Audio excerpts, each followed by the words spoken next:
신학의 대중화와 신학의 현장화를 추구하는 이신근TV에 오신 여러분을 뜨겁게 환영합니다. 반갑습니다.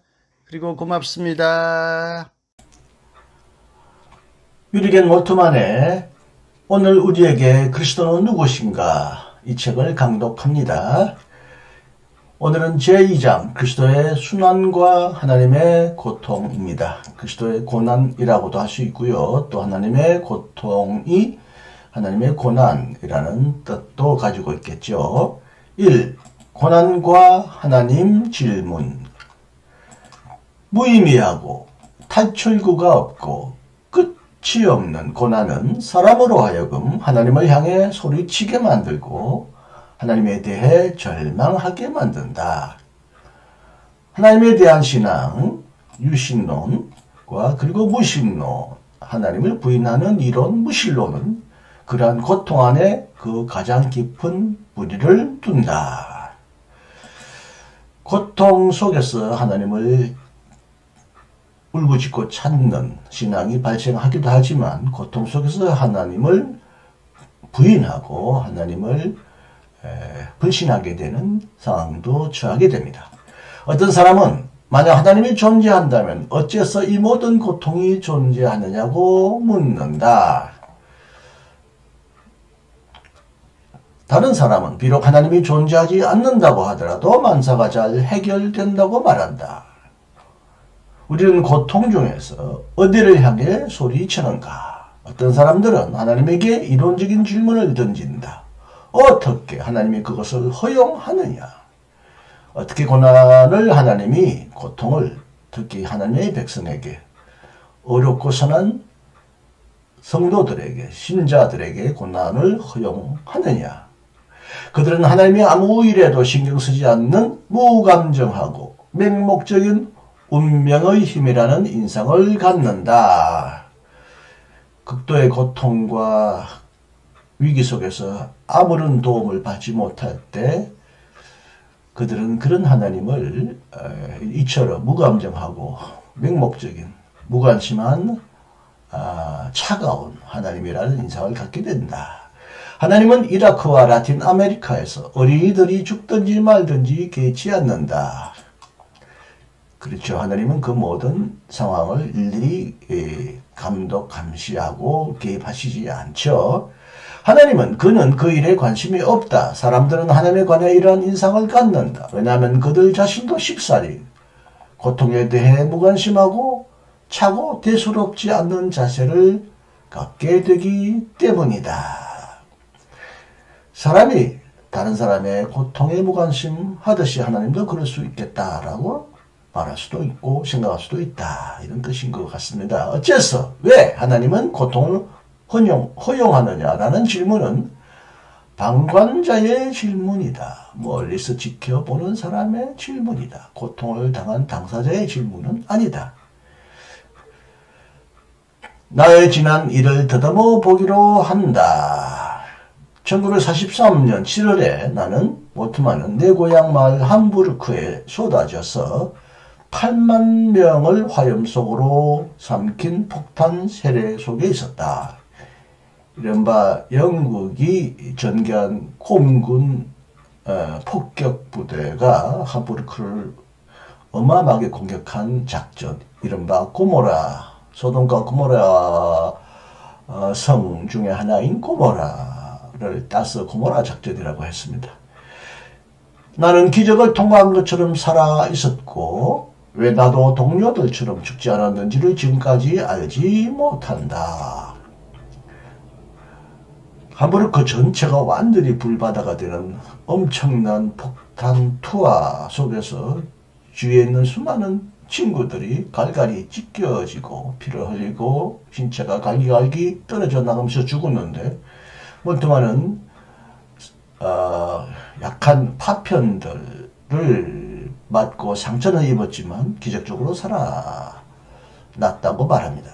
그런 지옥 속에서 일어난 나의 질문은 어째서 하나님이 이를 허용하느냐가 아니라 나의 하나님, 당신은 누구십니까? 이런 고통 속에서 하나님은 어디 계십니까? 당신은 누구십니까? 하나님은 누구시냐였다. 그는 우리로부터 멀리 동떨어진 하늘에 있고 여기에는 있지 않는가? 아니면 고통하는 자들 가운데서 고통을 당하는 자인가? 그는 우리의 고통에 참여하는가? 그는 우리의 고통에 참여하는가? 하나의 질문은 고통 앞에서 하나님을 변호하는 이론적인 질문, 이른바 이것을 신정론 질문이라고 그러죠. 신정론, 테오디시, 하나님이 옳다라고 말하는 이론. 다른 질문은 고통 안에의 하나님의 참여를 묻는 실존적 질문이다. 첫째 질문은 무감정한, 감정이 없는 차가운 하나님을 전제하고, 둘째 질문은 함께 고통받는 하나님을 찾는다. 이로써 우리는 그리스도교 신앙의 핵심, 즉 십자가에 못 박힌 그리스도의 복음으로 향한다. 그리고 셋째 단계로 접어든다. 우리는 그리스도의 순환 속에서 실제로 무슨 일이 일어났는지를 보려고 한다. 우리는 아무런 선입견도 없이 그리스도가 겟세마네와 십자가 위에서 경험한 하나님 경험을 깊이 꿰뚫어 보려고 한다. 우리는 판단하는 법을 배우려고 하며 십자가의 신학에 대해 물으려고 한다. 우리는 확신을 갖고 행동하고 고통받으려고 하며 마지막으로 우리가 고통당할 때 경험하는 십자가에 못 박힌 하나님의 위로와 이 세상 안에서 십자가를 지고 뒤따르는 삶에 대해 질문하려고 한다. 여기서 고통당할 때 하나님은 멀리서 지켜보거나 등을 돌리고 무관심한 하나님이 아니라 십자가에 함께 못 박힌 하나님이라는 울트만의 신학이 여기에 들어가 있습니다. 2. 그리스도의 순환.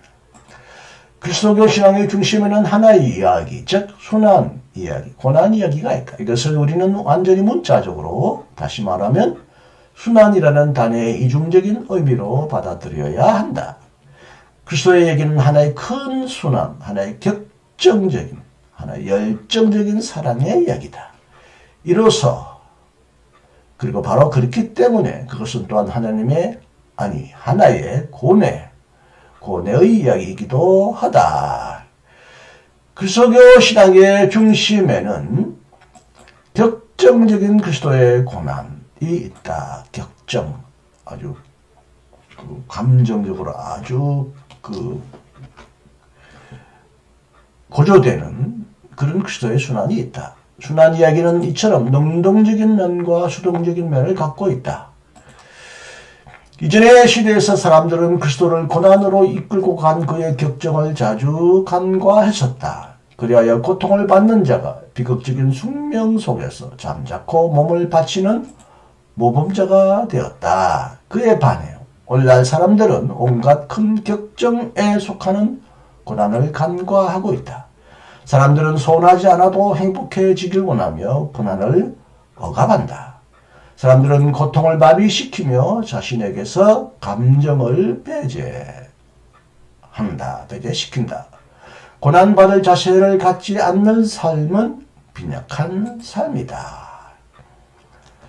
고난이 없는 삶은 가난한 삶, 빈약한 삶이다. 따라서 고난에 대한 두려움처럼 격정에 대한 불안도 극복되어야 한다. 그렇지 않으면 삶은 다시 태어날 수 없다.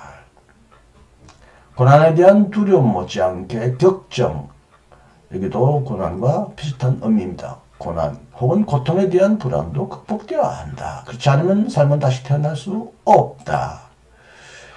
우리는 그리스도의 순환 이야기의 두 상황에 계속 머물면서 겟세마네와 골고다에서 무엇이 일어났는지를 질문하려고 한다. 겟세마네 동산이죠. 여기는 골고다 산과 마주보는 하나의 깊은 골짜기를 이루면서 서로 나란히 보는 그런 동산 위에 있는 골짜기, 동산 이름이죠. 순환 이야기는 그리스도가 체포당하고 로마 군인들에게 고난받는 사건으로부터 비로소 시작하지 않는다. 그것은 훨씬 더 일찍부터 시작한다. 그것은 갈릴리 지역, 다시 말하면 그리스도가 권력과 불의 그리고 로마의 폭압의 중심지인 예루살렘으로 제자들과 함께 가려고 결심한 순간에 이미 시작한다. 네, 예수님은 제자들에게 나와 함께 죽으러 예루살렘으로 올라가자. 그렇게 말씀하셨다고 기록되어 있죠. 하나님의 나라를 위한 교회의 격정, 열정, 열심, 병자들의 치유, 억압받는 자들의 해방, 억눌린 자들을 자유케 하는 해방의 사건, 죄인들의 용서는 예루살렘에서 그 가장 격렬한 적대자들, 그의 백성의 선동가와 로마의 점령군과 충돌했음이 분명하다.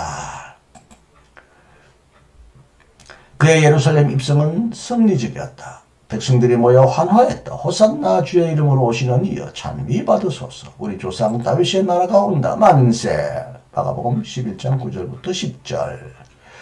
백성의 봉기, 밀란, 혁명을 두려워한 질서 수호자들, 로마 군인들의 노와 초심은 더욱 이해할 만하다.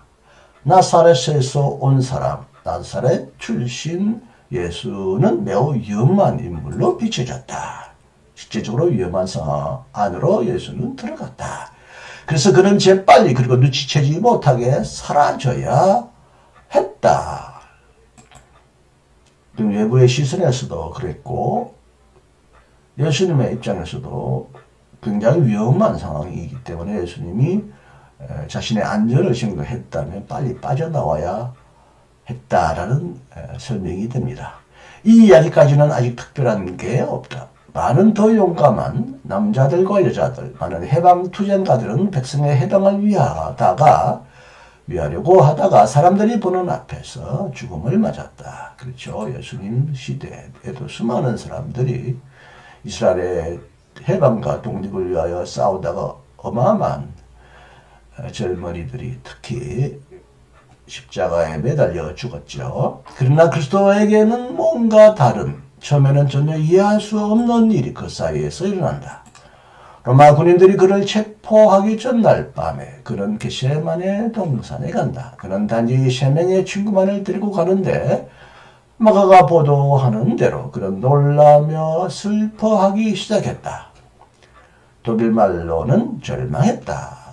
라고 번역한답니다. 그는 내 마음이 괴로워 죽을 지경이다. 죽을 지경이다 라고 말하고 그의 친구들에게, 여기서는 제자들인데 이제는 고난당할 때는 그의 제자가 그에게 친구처럼 느껴질 수 있겠죠. 그의 친구들에게 자신과 함께 깨어있기를 간청한다.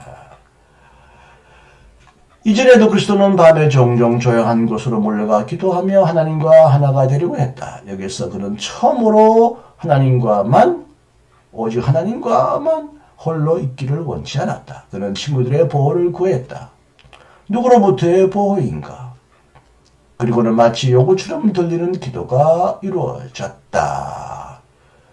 아버지, 나의 아버지, 아버지께서는 무엇이든지 다 할 수 있으시니 이 잔을 내게서 거두소서. 마가복음 14장 36절.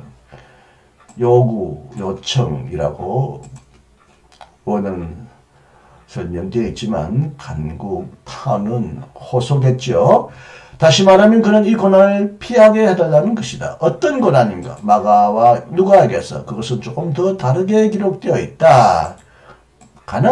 만약 가능하다면, 할 수만 있다면, 그리고 하나님 당신이 원하신다면 이 고통의 쓴 잔을 나에게서 거두어 주소서. 그리스도의 이 기도는 하나님 그의 아버지에게서 받아들여지지 않았다. 신약 성서의 다른 곳에는 다음과 같은 구절도 있다. 나와 아버지는 하나다. 특히 요한복음에서 이런 구절이 나오죠. 그러나 여기서는 그리스도와 하나님의 친교, 일치, 하나됨은 깨어진 것 같이 보인다. 그래서 슬픔에 처한 그리스도의 친구들은, 그의 제자들은 마치 마비된 듯이 깊은 잠에 빠져버렸다. 그리스도와 그의 사랑과 격정의 하나님과의 일치, 친교, 하나됨은 이 분리 속에서 오로지 자신을 달래는, 위로하는 그러나 여기서는 이제 뒤에 나옵니다. 이 그러나에 의해서만 이 일치는 겨우 지탱 유지되고 있다. 뭡니까? 그러나 제 뜻대로 내 뜻대로 마시고 아버지의 뜻대로 하소서. 그의 진정한 순환, 하나님으로 인한 그의 고난은 그의 받아들이지 않은 하나님의 침묵에 의하여 거부된 겟세마네의 그리스도의 기도로 시작한다. 분명히 그때는 고통 앞에서 일어나는 단순한 인간적인 공포도 있었다. 그리스도는 하나님의 아들이기에 전혀 아무런 공포도 느낄 수 없었다고 주장한다면 잔인한 주장이 될 것이다. 하나님의 아들이지만 인간이므로 그가 인간이 느낄 수 있는 모든 두려움, 공포를 느낄 수밖에 없었을 것입니다. 그리고 그를 육체적인 고통과 임박한 죽음 앞에서 자기 연민에 빠진 감성적인 센치메탈한 약자로 취급하는 것도 어리석은 일이 될 게다. 여기엔 전혀 다른 공포가 그리스도를 사로잡았고 그의 영혼을 갈갈이 찢어놓았다고 나는 몰트만은 믿는다. 아버지를 그 누구보다도 더 사랑한 독생자 그리스도가 아버지에게 버림받을 수 있다는 사실, 그것이 곧 공포였다. 그는 자신의 생명 때문에 두려워하지 않았다. 그는 하나님 때문에 두려워했다. 자기가 죽을 것을 두려워한 것이 아니라 하나님 아버지에게 그렇게 하나라고 공포하고 믿고 경험했던 하나님 아버지에게 버림받는 이것이 그에게는 두려움의 근원이 되었다고 하는 거죠. 그런 가난한 자들에게 복이 있다. 가난한 자들을 축복했던 그 아버지 나라 때문에 불안했다. 이 하나님으로 인한 고난이야말로 그리스도의 순환 안에 있는 본래 진정한 고통이었다. 이 하나님으로부터 버림받음이야말로 그가 지나칠 수 없었던 쓴 잔, 그가 마셔야 할 고통에 쓴 잔이었다. 그리스도의 겟세마네 기도에 대한 하나님의 두려운 침묵은 죽은 자의 침묵보다 더 큰 것이다. 신비주의자들은 생명을 일으키는 모든 것이 메말라지고 삶에서 희망이 사라지는 영혼의 어두운 밤, 이 밤 속에서 이 침묵을 감지했다. 마틴 부부는 이것을 하나님의 어둠이라고 불렀다. 하나님의 어둠. 누가 이 하나님의 밤에 깨어 있을 수 있겠는가? 누가 이 밤에 마비되지 않겠는가? 예수의 친구들은 깊은 잠 때문에 이 공포를 느낄 수 없었다. 의사 누가와 다른 증인들은 깨어 기도하는 그리스도로부터 땅에 떨어지는 피와 같은 땀방울에 관해 말하고 있다. 루터의 번역에서 이 절은 겟세마네의 투쟁이라는 제목으로 표현되고 있다. 누구와의 투쟁인가? 죽음과의 투쟁인가?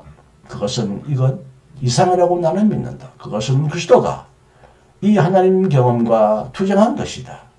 자신을 버리시는 아버지 하나님에 대한 경험. 바로 이 점에서 그의 고뇌가 있었다. 그런 이 고뇌를 그의 투신으로, 그의 헌신으로 견뎌내었다. 그 다음에는 이제 골고다로 이어집니다. 다른 이야기는 골고다 처형장, 사형장, 그리스도의 고난의 마지막에 있다. 다시금 이것은 기도, 더 정확히 말해서 하나님을 향한 절망적인 외침, 아우성이다.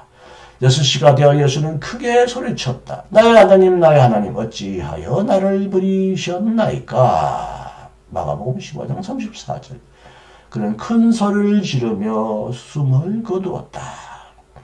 3시간 동안 십자가에 못 박혀 달린 채 그는 분명히 침묵 속에서 상처가 준 경련을 견디며 죽음을 기다렸다. 그리고 그는 하나님에게서 가장 철저하게 완전히 버림받았음을 표현하는 이런 외침을 지르고 숨을 거두었다. 그는 바로 이 하나님에게 그의 모든 희망을 걸었고 그를 위하여 십자가에 달렸던 게 아닌가. 이것은 분명히 역사적으로 곤혹스러운 골고다 모습의 사건이다.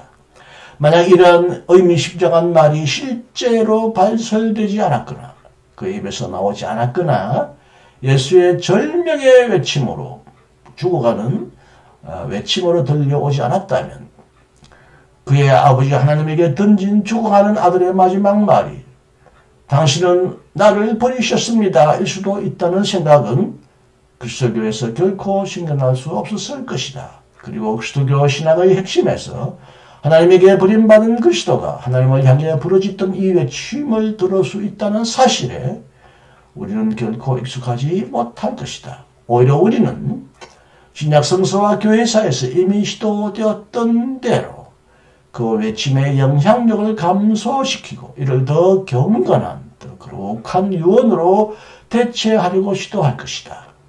그럼에도 불구하고 그리스도의 이 죽음의 절규 외침은 매우 충격적이다. 그렇지만 사람들은 그 외침이 중요할 뿐만 아니라 우리의 삶의 필수적이라는 사실을 느끼는 일에 둔감하다. 왜냐하면 그것은 나의 하나님 왜 나를 버리셨습니까? 라고 자신의 진정한 상황을 표현한 매우 많은 고통당한 사람들이 함께 부러질 수 있는 외침이기 때문이다.